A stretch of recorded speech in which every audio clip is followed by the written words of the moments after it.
Hey everybody, welcome to my kitchen. Today we'll be preparing curry chicken with the ingredients shown on the screen. We'll be using a coconut milk based sauce, so with that, let's dive right in.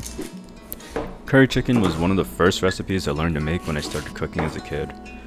Although my mother's side of the family is from Jamaica, we kinda lost contact with that side of the family when I was a child.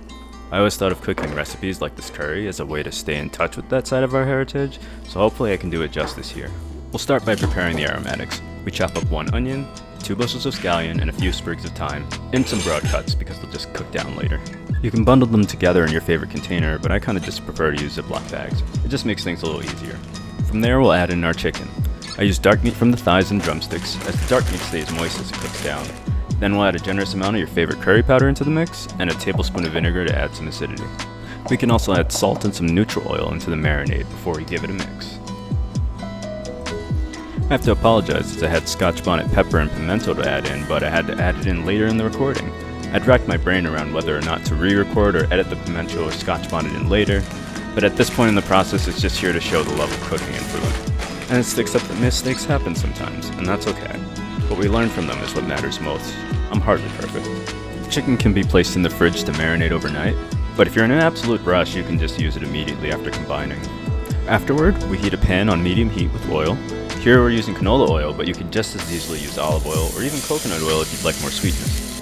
The recipe as a whole is savory, so I prefer to add subtle notes of sweetness through the recipe for depth of flavor, which I'll touch more on later.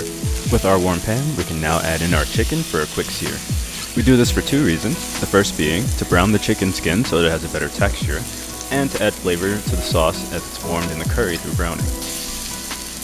So once the outer surface of the chicken has begun to brown, we'll flip the pieces over and do the same to the other side before removing them to cook down later. You'll notice the browning called fond is built up on the surface, which we'll make use of. To add flavor to the sauce, we'll deglaze the pan with coconut rum for subtle notes of sweetness. This is optional, however, and you could just as easily use water to scrape the fond off the bottom of the pan. With that completed, we'll add in all our aromatics and let that cook down for around 8 minutes just so that they begin to soften. At this point, we need to add the liquid that will become the sauce. You can use water here if you want, but I prefer coconut milk. It has a nice texture and gives the sauce body as it cooks down. Once that's done, we'll add back in our chicken into the pan, along with a few potatoes that I chopped up while the onions and scallions were cooking down. What's nice about adding in potatoes is that as they cook down, parts of them break off into the sauce, and so it thickens as it cooks down. Once you've added in all the components of the dish and successfully overcrowded the pan to the dismay of any professional chef, we'll cover our pan and let it braise for about 30 minutes to start. Afterward, we'll remove the cover, flip our chicken, and let it cook for another 30 minutes to an hour.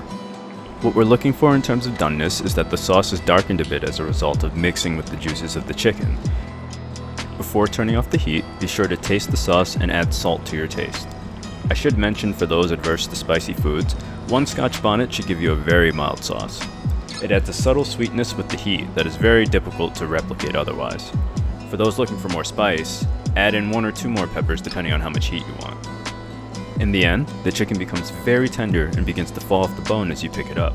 So for those who prefer boneless chicken cuts, you don't have to worry, we've got you covered. With all that said, I hope you enjoyed the video. Thanks for watching and hope to see you again.